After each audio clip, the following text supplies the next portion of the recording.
Hi guys, welcome to my YouTube channel. I had to put on my reaching hat. Hear me out. I want Phoenix Police Department to open an investigation into Joe's death. This detective was pushing back at every turn. And in the end, he just said, your brother died of a heart attack. I was going to murder him. I was going to kill him, like the scriptures say. I took a stun gun and I discharged it right in his nutsack. and I did. And I would go through the scriptures and find all the things, like, if he comes against you once, if he comes against you twice, if he comes against you 3 times, then you can kill him. It says it in the scriptures. And I was like, you still believe he died of a heart attack? I mean, because this is pretty crazy. Hi, thank you for clicking. It's been a while, I know. And I'm not even gonna bore you with the details and excuses and all that. I'm here now and let's get into it. Just so that I don't repeat myself in this video, if there's anything I mention, a video of mine or another video or whatever, it'll be listed in the description box with my sources as usual. So today I want to talk about Joseph Ryan and the suspicious circumstances surrounding his passing. Obviously, with that recently released recording of Laurie, it looks even more suspicious than it looked before, and I want to take the time to make a whole video about that. If you don't know, Joseph Ryan is Tylee Ryan's biological father. Joseph Ryan is Laurie's 3rd ex-husband as well. Before I begin, you guys know I have to give my thanks to my returning subscribers, old and new. Thank you guys so much. My old subscribers that watch all my videos, even that non-Lori Vallow videos, I appreciate you guys so much. And I've gotten some new subscribers recently from my last video. Welcome. This is the 4th installment of all my suspicious things about series, I guess it's become. I did one on Melanie Pulaski, Melanie Gibb, and Zulema Pastenes, and now I'm focusing on Joseph Ryan's passing. If you are new here, hi. This was me. I wear a tinfoil hat and I talk about true crime and conspiracies and really where they intersect. I feel like that's become my niche, right? Well, I don't know. But if you at any point like what you see, please consider subscribing. Obviously, if you don't like what you see, you've already clicked off. But if you do, I really do appreciate it. It really does help small channels like me. And that's it. When Joseph Ryan's body was found in spring of 2018, it was in the advanced stages of decomposition. I'm talking very advanced. Kind of sad. Joseph Ryan was Colby Ryan, so that's Laurie's oldest son. Joseph Ryan was his stepfather after Laurie married him, and there have been a lot of allegations about inappropriate things that have happened, whether they be disciplinary or just inappropriate, period. And I'm not going to get into that in this video. It's just completely just not my place to speculate or talk about it, because Colby's obviously alive and he's an adult and he's spoken about it himself, and Joseph Ryan is no longer with us, so not my place. I'm not even going to touch that. Now that that disclaimer is out of the way, let's get into the actual stuff that I want to talk about. So just to get an idea of where everything is on the timeline, you've got Joseph Ryan dying spring of 2018. This recording of Laurie saying she wanted to murder him was on October 19th, 2018. So about 6 months after he's dead, she's recorded saying she wanted to murder him. Also during this time, Lori Vallow is married to Charles Vallow. She could have been already cheating with Chad, or at least communicating with Chad, but we'll get into that later. But just to give you an idea of like where things are on the timeline. To understand how we get to Laurie saying she wants to murder him after he's dead in 2018, you need to go all the way back to 2001. Okay, 2001 is when Laurie and Joseph Ryan got married. And where did they get married? Hawaii. Of course, we know Lolo loves Hawaii. So then she was pregnant with Tylee soon after, and Tylee was 18 months old in 2004. Laurie and Joseph Ryan got divorced. I struggle with that. So Lori and Joe were married from 2001 to 2004. And when they got divorced in 2004, and the divorce was finalized in 2005, Tylee was around 1 year old, I think about 18 months. And that is when the battle begins. You guys already know this horrible custody battle and the documents, which obviously, well, maybe you don't know, but I've done videos on the documents and all that. But what I'll be including is only relevant to the topic at hand. The first suspicious thing about Joseph Ryan's passing has to do with life insurance. I want you first to look at the bottom left-hand side. You'll see that it's dated May 6, 2005, the Ryan final decree of divorce, okay? And if you go up to the top left-hand, you'll see life insurance. Let me read it to you. As additional child support, it is ordered that Joseph Anthony Ryan Jr. shall purchase, and as long as child support is payable under the terms of this decree, maintain in full force and effect at Joseph Anthony Ryan Jr.'s sole cost and expense a life insurance policy ensuring the life of Joseph Anthony Ryan Jr., naming Lori Noreen Ryan primary beneficiary as trustee for the benefit of the child, that on Joseph Anthony Ryan Jr.'s death will pay to Lori Noreen Ryan an amount not less than $350,000. Wow, that's a lot of money. Continuing on, it says Joseph Anthony Ryan Jr. is ordered within 30 days of receiving written requests to furnish written proof from the life insurance company confirming the coverage required under this decree. So right there, we have a motive that is the same motive, allegedly, my conspiracy, don't sue me, for all the other murders, allegedly, my conspiracy, don't sue me, that took place, right? Think about it. First, you've got Charles Vallow. We know that Lori thought she was going to be the beneficiary, and actually she had so little shame that she called the next day after her brother killed him to try to cash in on the policy, and that's when she found out that it was actually switched over to Kay, and then, you know, that whole thing. Of course, you've got Tylee Daybell. We know that Chad got the life insurance policy, and probably this was Lori's idea because she's so familiar with all these insurance scams, because I believe she's like an ultimate scammer. Obviously, we have the attempt on Brandon Boudreaux's life, and he said he had $1 million policy on him, and we know that Lori may have thought, well, we don't know, I'm speculating that Lori may have thought that she could control and manipulate Melanie and her niece, and so that if Melanie came into $1 million, I'm pretty sure Lori thought she would benefit from that in some way. So you've got three people who, you know, there was either they died or there was an attempt on their life, and they all had a policy. And now here we have Joseph Ryan, who also died, and there's a policy, and obviously the beneficiary of the policy is also the same person who seems to be killing people for their policies. Is it suspicious? Yeah, very. In my humble tinfoil opinion. That brings me to talking about Lori and money, because it's a really, it's quite the relationship. Lori loves money. She loves to spend money to a fault, because actually she has a lot of financial issues. So according to this article that I found from Inside Edition talking about Lori's finances, a 2005 bankruptcy filing reveals financial challenges are nothing new for the mother of three, who reported more than $723,000 in liabilities at the time. Back in August 2005, when she filed for bankruptcy, Lori was Lori Noreen Ryan. She recently divorced from her third husband, Joseph.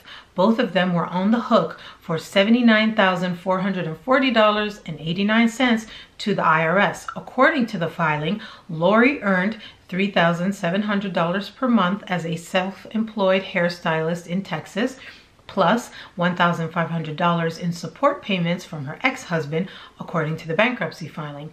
But her total monthly expenses were $6,200. Lori had lived in a house worth $710,000 in a Tony community known as La Ventana in the Driftwood suburb of Austin with her two children, Tylee and Colby, and then rented a $1,900 a month apartment. She still owed money on the home, however, as well as more than $28,000 in credit card debt, loans, and other bills, including $11,346 on her ex-husband's Bank of America Visa and $5,150 on a Target credit card. It goes on. Laurie has also failed to pay bills for a number of medical practices, including ER physicians and the North Central Baptist Emergency Room, both in San Antonio, according to the filing. The document shows that in addition to back taxes for 2000 and 2001 owed to the IRS, Laurie also owed $19,563 to the local county tax assessor in San Marcos, Texas. In 2003, she listed herself as unemployed. As a self-employed hairstylist in 2004, she earned $17,500. She had earned $24,000 for the same work between January and August 2005, according to her bankruptcy filing. In 2005, Lori valued her wedding ring at $4,300, which cost much more than the $38.15 ring that appears to be the one she wore in her wedding pictures. And if you're interested in theories, I have an outlandish theory about the malachite ring and why I think she got such a cheap ring and what malachite symbolized. But you know, I say all that to say that clearly she spent beyond her means and she didn't like to pay things. Somebody like that I think would really benefit from $350,000. The other suspicious thing about Joseph Ryan's passing is that he was harassed in one occasion and then attacked in another occasion by the same people or person who stood to benefit from his death in terms of the life insurance policy and was hitting him with insane accusations with the courts at the same time. So now a lot of us know about the stun gun incident that happened between Alex Cox and Joseph Ryan, which I'll get into. But before that happened, there was another incident that happened, and we have court documents talking about it. And this is an incident where presumably Alex Cox and maybe even Charles Vallow had followed Joseph Ryan after a custody exchange when he had Tylee in the car with him, as well as another witness, the supervisor who was supervising the visitation. And he was followed by them and basically run off the road, and they were standing outside of the house, like parked outside of the house, staring. It was like this whole thing. This is a filing in the custody battle talking about this incident. This incident was mentioned again when Tylee's guardian, like ad litem for the court, had mentioned the incident and how Tylee's reaction to it was so strange because the father was visibly shaken, the supervisor was shaken, they were talking to police, and Tylee had disassociated and was not even reacting to it in that way, which let them all know that she clearly is used to this kind of behavior. At this point, you've got Laurie telling Alex Cox and Charles Vallow that, you know, Joseph Ryan is probably doing something really bad to Tylee. And so they are like trying to scare him and harass him and stand outside like, we've got our eyes on you. Don't think of doing anything with her. And these allegations could potentially be completely false.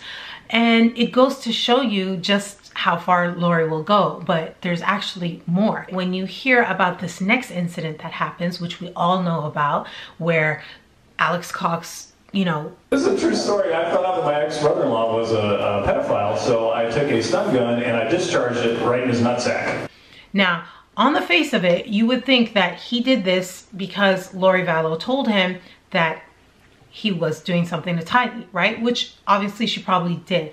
But I have a theory that the reason why Lori Vallow had Alex Cox attack Joseph Ryan in that instance is for revenge. She was retaliating against him. It's, again, my theory. And I believe this because if you look at the timeline, you'll see that this happens a few months after Joseph Ryan sues Laurie. It all started with a motion that was filed by Joe Ryan saying that Laurie was withholding Tylee from him. He actually asks for Laurie to serve jail time for this, to be held in contempt of court and pay his legal fees. And then what do you know? What happens after that?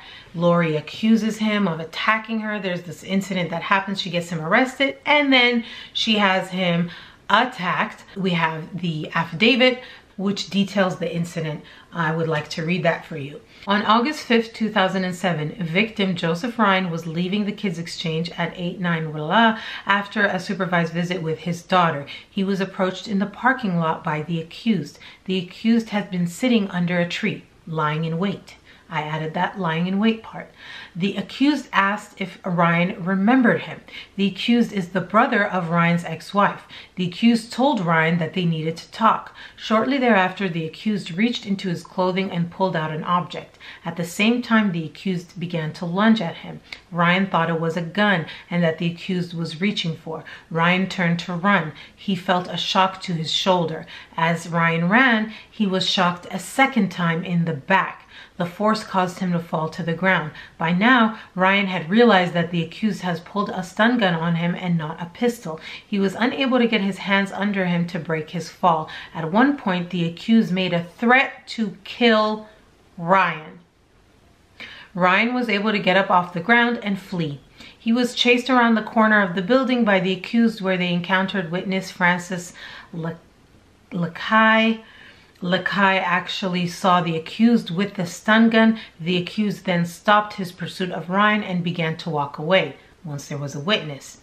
Interesting. Ryan was treated at the scene by Austin EMS. He was not transported to the hospital at the time, but he did go to the hospital the next afternoon for chest pains and was admitted overnight for observation. He had neck and wrist pains as well. He was found to have a fracture in his right wrist from the fall. At the time of the assault, Ryan reported that he was in fear for his life. When the accused first reached into his clothing, he thought the accused was going to shoot him. The accused made a threat to kill Ryan. When Ryan was on the ground after being shocked, he felt that the accused would seriously injure him and he was still suffering from the effects of being stunned, in parentheses, shocked. And this is where the next suspicious thing comes up, because he was, as one article describes it, and I quote, obsessed with hurting Joseph. When he was in jail, he had a friend and he was writing her letters. And in these letters, he clearly is fixated still on trying to not just hurt him, but it looks like he was trying to hire like a hitman of some sort. We have means, motive, opportunity. We know the motive. We're trying to figure out if there was any kind of means or opportunity to do this. And I think this gives us a little insight into the tactics that they may have used trying to kill Joseph Ryan. Let's read the articles about this. Fox 10 has reported that Cox served 90 days in jail for assaulting the father of Tylee Ryan. Now, Cox's best friend said he seems obsessed with Lori's ex-husband, details of which were revealed in letters from his cell. He was extremely goofy and funny and silly, said Mary Tracy in a remote video interview with Fox 10's Justin Lum. Tracy met Cox at a comedy club in Phoenix in 2006. Both did stand-ups and they became fast friends. Tracy remembers Cox telling her that he had to go to Austin, Texas in August 2007 to, quote, handle family affairs. In the next year, however, Tracy learned that Cox pleaded guilty to assaulting Joseph Ryan, Lori's former husband. Quote, he was really obsessed and almost fixated with his desire to get Joseph Ryan, said Tracy. Tracy said Cox sent her 4 letters, and in the letters, he usually found a way to mention his ex-brother-in-law. One letter excerpt read, quote, do me a favor, call Janice. Ask her to put Joe's address on a postcard and his license plate number. I think it will be popular here. The Janice mentioned in the letter is Alex Cox's mother. And then in another letter, Tracy said Cox wrote, P.S. Can you get a picture from Laurie of one of her ex-husbands and send it to me? Some of the guys would like to hang out with him. And if you look here, this is the letter. This is really important in my opinion because it shows not only that they were trying to hurt him in that instance, but that even later, after he's in jail, he's still fixated. They're still trying to hurt him, okay? So I find it very interesting, and we'll talk more about this later, the timing in which Joseph Ryan passes, because it's at a time where things start escalating. People are now in contact with each other, and all of a sudden people are dropping like flies. So remember how I mentioned in the beginning about how Laurie may have been in contact with Chad at the time of the audio recording? Yeah, let's talk about that a little bit. We know that the audio was recorded on October 19th, 2018. So immediately when I saw that she was in this preparing of people, she's mentioning Thor and not Joseph Ryan, sorry, Jason Mao and Melanie Gibb is there. So it's like the gang, you know, the Avow preparing of people cult gang is there. And so immediately I'm thinking, was Laurie in contact with Chad during this time? I think so. And let me tell you why. There's a few conflicting stories as to when exactly Laurie and Chad met in person, right? There was, and I mentioned this, I don't remember what video, but I had mentioned this post on Reddit that was posted way before we found a lot of information that actually ended up being corroborated by this post of somebody who was anonymous, but they claimed that they knew the group very well. They were supposedly met and sealed, some people say in September of 2018. But then Melanie Gibb, she says that... At what point did she meet Chad? Because you knew Chad and you knew Laurie, but they were separate relationships. Correct. So I met her first. Well, I mean, I met him, you know, like within years, but didn't know him super close or anything like that. So then I meet her, and then her and I decided that we're going to go to an event in St. George, and so we drove down together. And then he was selling his books and speaking, and so that's when they got to meet. So that was probably October, November, somewhere in that time frame of the same year. 2018. Mm-hmm. So did you... The first time that, to her knowledge, that Laurie and Chad met was when she was there at some conference or whatever, and Chad had his books, and Laurie went up to him, and that's when he told her that they were married in a previous life and all this. But I believe that Laurie and Chad were actually emailing before they ever met. I think that's actually established now. And that they may have been discussing Joseph Ryan at around the time that he died, because let's look at the emails from Chad to Laurie a mere 11 days after the audio recording. This email is that infamous light dark ranking email. Here it is, October 30th, 2018. Here are the family history documents you requested. Just from this little thing, she requested something, right? He is saying, here is what you requested. So that means that before this email was sent, Laurie was in communication with him, presumably through email, because he knows her email, he's sending it to her. And she requested him to rank her family members. Could it be that this email was sent when the audio was recorded or around that time? Possibly. This is the page that has all the family members, and Joseph Ryan is mentioned here. So let's go right to the middle where it says third husband, Joseph Ryan. 43D, what was that? 43D is now sealed away. Daughter, Tylee Ryan, 41D. And if you look here, they actually have the highest dark rankings in the entire page. Pretty depressing. So I wanted to figure out what the sealed thing is, and I found some things, but honestly, I'm not sure. So I would love to know. I know there's a lot of Mormon people who watch my videos, so please, if you could explain to me what exactly you think is meant by is sealed away, I would love to know. And so please let me know. And then also, I'll show you what I found. Again, take it with a grain of salt. I really don't know much, but I went on Google and just like basic Wikipedia stuff, and then I went on the actual Church of Latter-day Saints to see. And the only reference to sealing that I could find with death, and it had to do with marriage and how it's like an eternal marriage where, you know, like in a traditional marriage, they say till death do you part.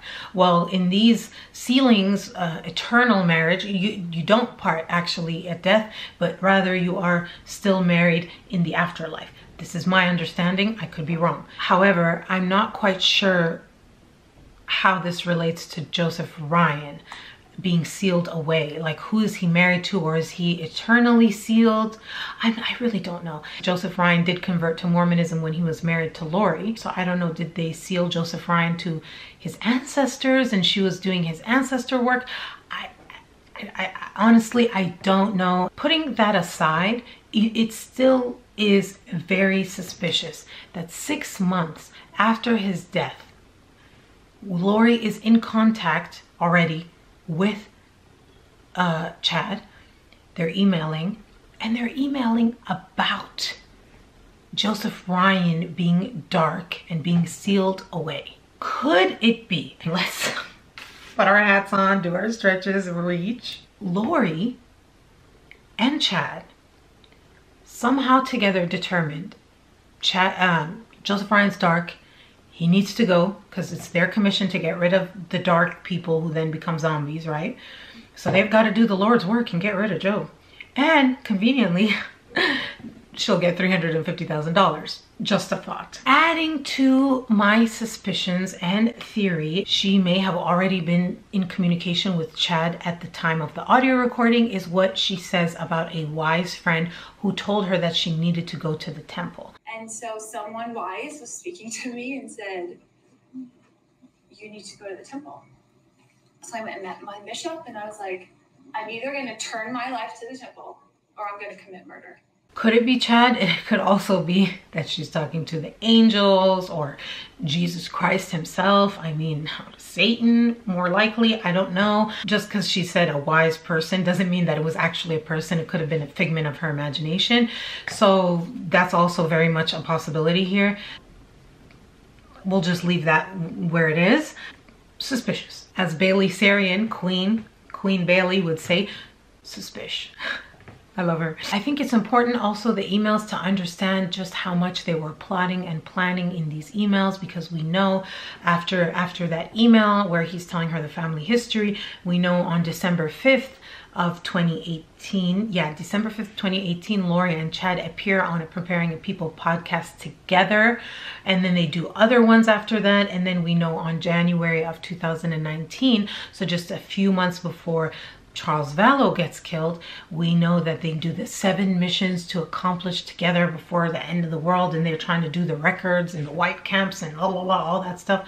So it's like they have these emails and they plan, they justify, they rank, people die, they get money, you know, the usual. Let's move on to the next suspicious thing about Joseph Ryan's death, and that is the actual circumstances surrounding his death. And they're pretty depressing. We know that his body was not found after his passing for at least a week. It's actually not 100% certain when he died. It's an estimation based on the stage of decomposition. So that's also something to consider, as well as just how much the body was decomposed. It's very difficult to determine manner of death. Let's say if it was a stabbing or a bludgeoning, or I don't know if it was a bullet, or maybe the bullet probably would not have decomposed. Maybe they would have found it. So I'm not sure how that would have been, but the fact that it was very, very decomposed it makes the situation very difficult. At the time of his death, Lori Vallow was listed as the next of kin. She refused to claim his body, actually, and she said that the world was a better place without Joseph Ryan, and that he was evil and God took care of him, which is so elegant. Not only did Lori not claim Joseph Ryan's body, but she also didn't notify his family that he died, which is also similar to what she did when Charles Vallow was killed. Remember, she didn't let them know. She sent them this weird text, his children, Charles Vallow's sons. She sent them this weird text, and then she would go for like big stretches of time where she would not respond to them, and they were upset. Like, it doesn't take that long to respond. What happened? The story kept changing. She kept coming up with excuses, and I find it very suspicious that she did the similar thing here, where she didn't notify the family, and when she did, it was, we'll talk about the lies. Annie Cushing, right, that's Joseph Ryan's sister, Tylee Ryan's aunt. She has her YouTube channel, Annielytics. She's the one who released the audio that, you know, went everywhere. Annie Cushing said that she found out 5 weeks after Joseph Ryan had died, because when his body went unclaimed by Laurie, the police actually then went and contacted his brother, and that's how Annie found out. Let me read you the official documents about what happened, and then I want to talk about the autopsy afterwards, because there's some suspicious things with the autopsy too. This is an incident report on the death investigation of Joseph Ryan. He was 59 years old when he died in his apartment, and he was found on April 3rd, 2018, and it's presumed that he passed towards the end of March. And it's got here Joseph Ryan's identifying information. This is the incident briefing. It says, Phoenix police received a call for service at the location of East Baseline Road, apartment blah blah blah. The call was from the victim's neighbor in apartment blank, Roy Zlinga. Roy said he came out of his apartment and his dog began scratching at his neighbor's door. When Roy walked over, there was a strong smell and flies inside the home. Roy called the leasing office, who then called 911. Police arrived on the scene and contacted Roy. They then contacted the maintenance person for the complex, Rory James. Rory could not open the front door because a secondary lock was engaged from the inside. Rory then used a ladder to access the balcony and entered in through an open window after removing the screen, which was still in place. Joseph was found on his bed in his bedroom in advanced stages of decomposition. He was pronounced deceased by police. No next of kin have been contacted at this time. Right there, this is also something that I want to talk about, which is the fact that it was so secured. There was a secondary lock from the inside. And then, however, there was a window open. The screen was intact, but the window was open. So technically, somebody could have removed that screen, entered in, left, put the screen back, and closed the window and left a crack there. It's possible. I don't know how likely that is. I don't know what the window looked like and, you know, the logistics of that, but the fact that with the door being locked, somebody was still able to enter means that there could have been foul play. So now let's talk about Laurie's response, right? And remember, try to remember how Laurie acted after Charles Vallow and when you're hearing about this. So here it says on 4/13/2018. Remember this date. So it says on 4/13/2018 at approximately 1300 hours, I spoke with Lori Vallow, the ex-wife of Joseph Ryan. Lori told me that she had not heard from Joseph in about 2 years. They did have a child in common. Child's name was blank and she was 15 years old. Lori asked what happened and I explained the situation. I provided Lori with the police case number, the Office of the Medical Examiner's case number, and the telephone number. Lori stated she would let her daughter know of the death of her father. Before I talk about the autopsy, I want to talk about Lori being notified and what happened. So we know that she didn't tell Annie. Lori asked her to come to visit them to comfort Tylee, and that even though Annie was upset at Lori for not telling her, she wanted to be there for Tylee, and that's why she went. Annie says that Lori was very casual, quote, that really took me back. When I got there, it was as if nothing had happened. People were hardly talking about Joe, and when Lori did, the tenor was she would actually say the world is a better place without Joe Ryan. She also noticed that Tylee and Lori had a strained relationship. There was also a lot of tension between Tylee and Lori, she said, and that Lori didn't want Tylee and Annie to be alone talking. Annie then sent text messages to her daughter complaining about Lori and how she thinks she's a sociopath and her delusions and how she lies about everything. It's also at this meeting where Lori tells her like about the end times and how she thinks it would be better, she would be better off driving her kids off of a cliff. And I think that's also really important to note, because that tells me her frame of mind at the time of Joseph Ryan's passing. She's already fantasizing about her children's death. She's already obsessing about the end times. This is, remember, this is happening before that recording, right? This is a few weeks after the passing. Before that recording, before those emails with Chad that we know of, she's already talking about driving off a cliff with her children. That tells me her frame of mind during Joseph Ryan's passing is the same frame of mind she had when Charles Vallow was killed, Tammy, the kids, all of that. So if she was already thinking like that, and we know that that's what she was thinking when she did those things, is it hard to believe that while she was thinking those things too, this ex-husband that she hates, that her brother had attacked, winds up dead, and she's the beneficiary of the policy, and she doesn't care and she doesn't tell anyone about it? And speaking of not telling anyone about it, let's talk about this letter. Remember how I read you in that incident report when they notified her, they gave her all that information? Well, Lori wrote it down, and it was dated April 13th, 2018. But Lori changed the date to make it look like April 18th. Okay, I'll let Annie explain it herself. And Lori had written these notes. In fact, that's kind of what got all of this started. I threw these notes into the True Crime Underground group, and it was a really fascinating discussion. I'll include a link to that. But like someone noticed, and these people are so smart. You know, there are just thousands of people following this case. So you throw something out, and it's like throwing meat to sharks. You know, they just tear through it, and they find all of these different things. So several people had noticed that this had been a 3, and she turned it into an 8, like to make it look like she was called by law enforcement on April 18th, but it was actually a 13th. So I think she was just trying to edge a little closer to when I had reached out to her. I'm getting flashbacks of pretending that my D was a B. She's pretending that she didn't know about it when she did, that she knew about it later, because she knows that it looks bad that she told Annie about it even later, right? Which again makes me think she's not crazy. A lot of you guys think she's crazy, and yeah, she probably is like not normal, but she's not so crazy that she doesn't know what she's doing is wrong. Do you get what I'm saying? Like there's a level of crazy where like there's a level where you don't even know what you're doing is wrong, and then there's Lori's crazy. Oh, she knows when to turn it on and off.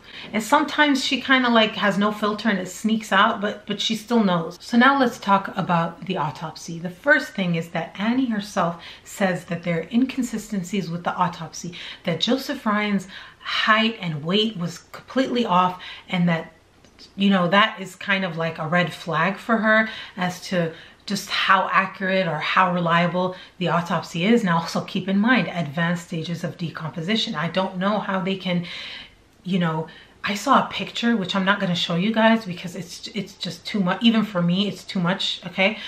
But it was like a liquid, you know, like, I don't even know if they could weigh if it was something like a solid piece. Do you get what I'm saying? Like, it's so graphic, but I don't even know if they could determine the height and the, you know, weight from what the remains were.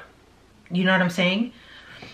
But so let's talk about the autopsy. Let me pull it up. This is the autopsy. It's very short. Autopsy supplement. So I don't know if we don't have it, and this is a supplement. I'm not quite sure.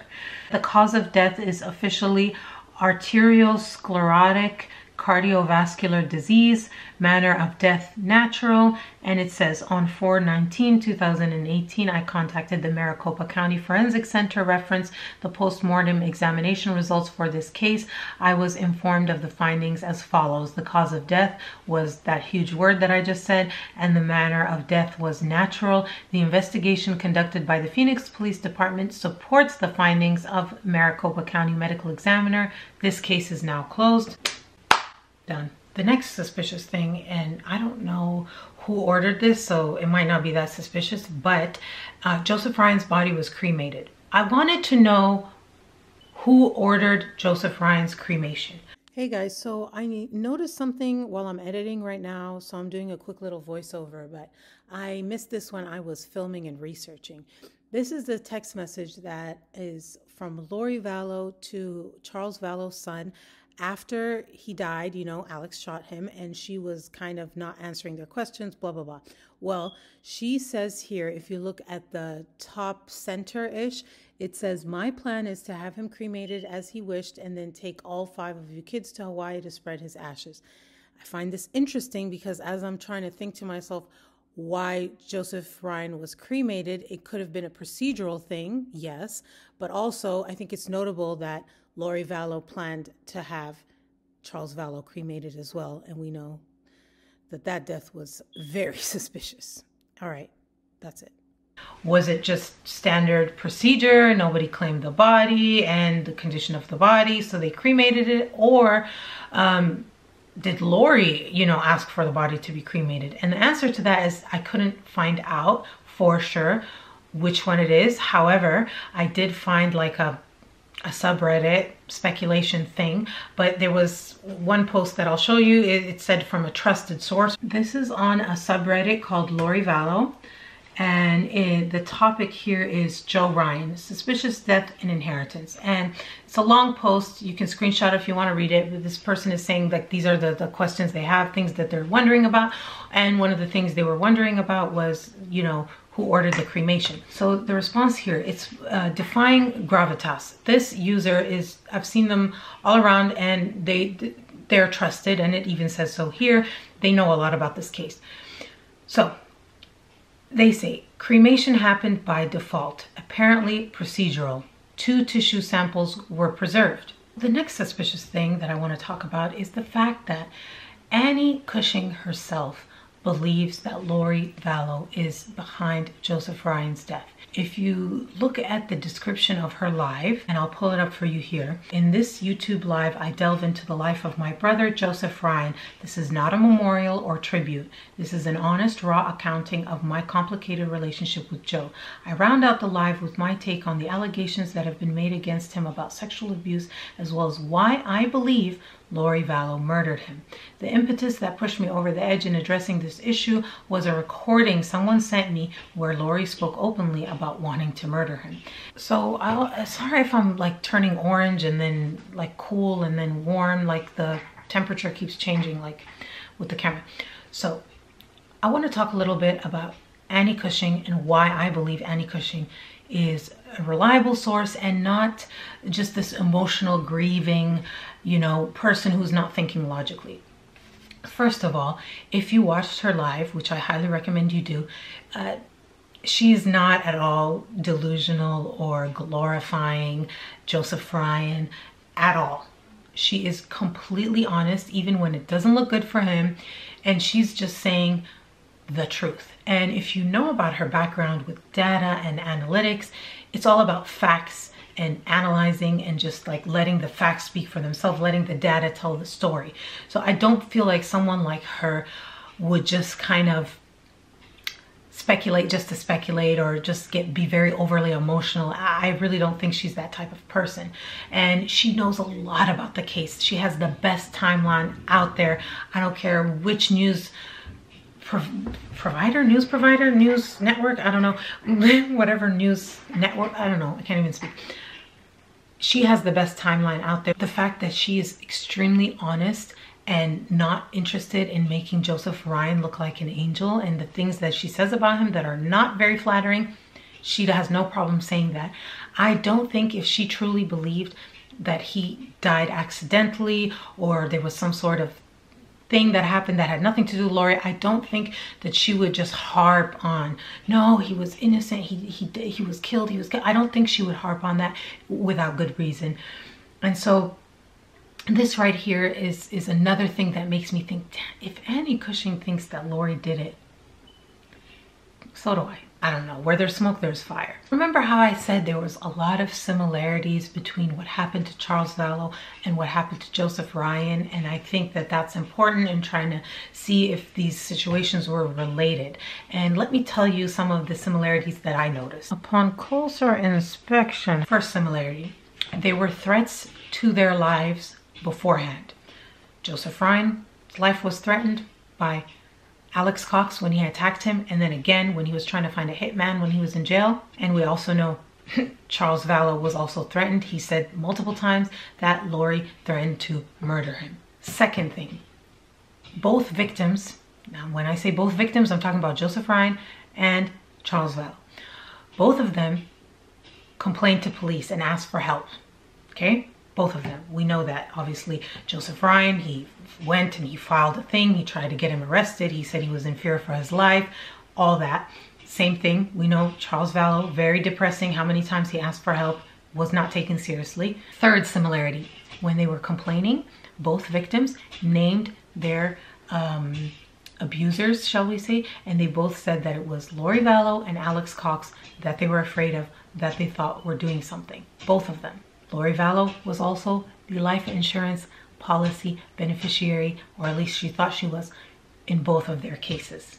Okay, and they both claimed that Lori Vallow was nuts and was using religion to not only justify the crazy things that she was saying, but also to raise her up to a level that's like above human. Those are the similarities before their passing. Now let's look at the similarities after their passing. Both of them, okay, their next of kin was not notified in a timely manner by Lori, or even in a sufficient manner by Lori. Lori in both situations expressed disregard for the person after they had passed. She had already demonized Charles, he was a zombie. And same thing with Joseph Ryan. She said that the world was better off without him and he was evil and all that stuff. The last most important thing that they have in common after the fact is that Lori wanted to cash in on their life insurance. We know that she got Joseph Ryan's and she tried to get Charles Vallow. I don't know. I mean, I'm seeing. Now that leads me to an issue that I'm having here, and that is reconciling the things that don't make sense with the kids, with Tammy, maybe with Alex Cox, maybe with Joseph Ryan. It seems like there's some sort of substance or maybe a poisoning, a drugging, a sedating, and then doing something else after the fact, like how it was with the kids, or maybe with Tammy it was just straight up poison. There seems to be a similar method here, but then like with Charles Vallow, he was shot. So at first I was like, okay, why was that different than the other ones? And I thought, well, trust, okay? There's a trust issue, right? The kids, Tammy trusted Chad, the kids trusted their mom. You know, they may have taken a substance or some sort of drink or something, a medication, whatever, from Lori or whoever was giving it to them. And we'll talk about the drugging and the medicating in just a second. But I don't think Charles Vallow would take a cup of something from Lori or Alex Cox. Do you know what I'm saying? So they had no choice but to shoot him. Again, just my opinion. Same thing with Joseph Ryan. I don't think he would take a substance or something from Lori or Alex, okay? That leads me to think, well, it doesn't seem like there's any evidence of a gunshot wound with Joseph Ryan like there was with Charles Vallow. So could it have been another thing? Could it have been like a stabbing or a beating? I don't know, or maybe nothing. So that's an issue too that I'm having. I'm kind of like, okay, the methods here are a little bit different, but again, it could be about access and opportunity. So that now leads me to the over-medicating, the drugging, and Lori's history with that. In my previous videos, I talk about that. What ends up happening is a very disturbing report that seems to happen often, and it's to do with Lori over-medicating the children, and also Tylee being forced to ingest things. The mother has accused the father of forcing the child to drink a yellow drink, Lemon-O. It's an accusation from Lori. But here's actual evidence of the way Tylee was when she was in Lori's custody. February 25th, 2008, phone message from Ruth Delansky. Concern regarding Tylee appearing to be lethargic and experiencing back pain during the visit on February 25th, 2008. She was concerned about the level of lethargy noted. So this document is dated April 9th, 2007, and it's an affidavit from, and she says, for the past 10 months, Lori Vallow, my son's stepmother, has been embroiled in a bitter custody battle with her ex-husband, Mr. Joseph Ryan. Another area of concern arose when my son came to me and said he was having trouble sleeping and asked if I could give him a sleeping pill. A commercial for the prescription sleep aid Lunestra came on the television. I pointed to the television and stated, "That's what Dad gives us to sleep."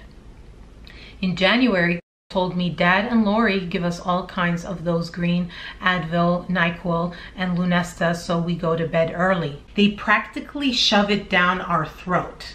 This seems to be Lori's MO. She's been sedating the kids for a while, and you know, it seems like with what happened to Tylee, she could have been sedated and then shot, and then dismembered and burnt and With JJ, it looks like he might have been sedated and then suffocated. We know that they could not sedate Charles because he wouldn't allow them to. Tammy could have been straight up poisoned or over sedated to the point where that sedation thing was poisonous. Who knows what happened with Alex Cox, and same thing with Joseph Ryan. But I think the fact that Laurie has this history of over medicating the kids kind of plays a part when thinking about what the methods could have been. You guys have probably already heard this, but the latest on this is that the Phoenix Police Department has actually reopened their investigation into Joseph Ryan's death due to the audio recording that we're all kind of in a tizzy over right now. The official statement from the Phoenix Police Department. Phoenix Police Department has been made aware of the information and is reviewing the 2018 death investigation of Joseph Ryan. I just want to show you some of Joseph Ryan's Facebook posts and his last post and the pictures that he has and the things about Tylee, and even just like one comment that somebody posted on a picture that he posted of Tylee that shows just how messed up he was about this custody battle and how people in his life knew about what he was going through.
She did love the Lord. She does love the Lord.